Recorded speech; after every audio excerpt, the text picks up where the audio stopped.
Mathew Brady was a very important figure in the Civil War and in the history of photography.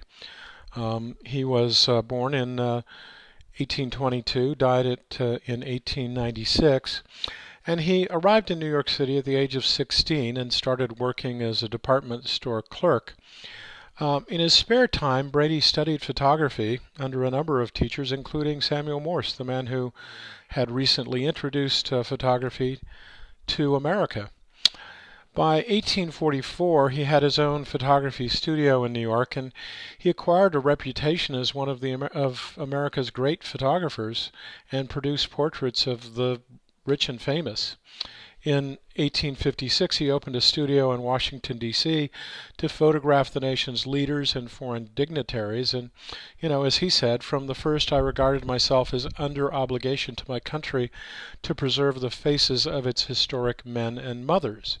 One of the most famous photographs is the one of Abraham Lincoln and several others. During the Civil War, at the peak of his success, he turned his attention to the Civil War. There hadn't really been widespread coverage with photographs of wars before then. And what he wanted to do was document the war on a grand scale, and he organized a corps of photographers to follow the troops in the field.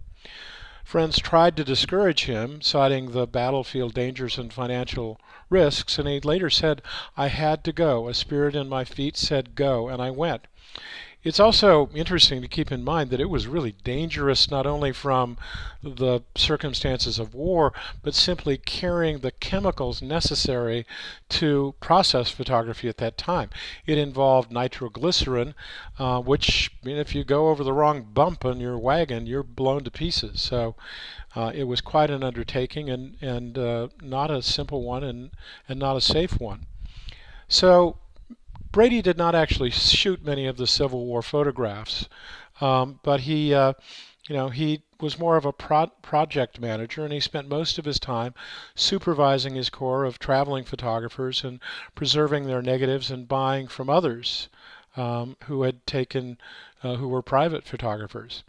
And in 1862, Brady shocked America by displaying his photographs of battlefield corpses. And people had never seen anything like it. And they had read the stories about the Civil War, and they knew that it was terrible from what they'd read about it and what they'd heard from family members and people who had gone to fight. But the notion that a picture is worth 1,000 words really rang true. Brady found that after the war that Americans really were no longer interested in purchasing his photographs, and he'd risked his fortune on putting together the enterprise, and he fell into bankruptcy.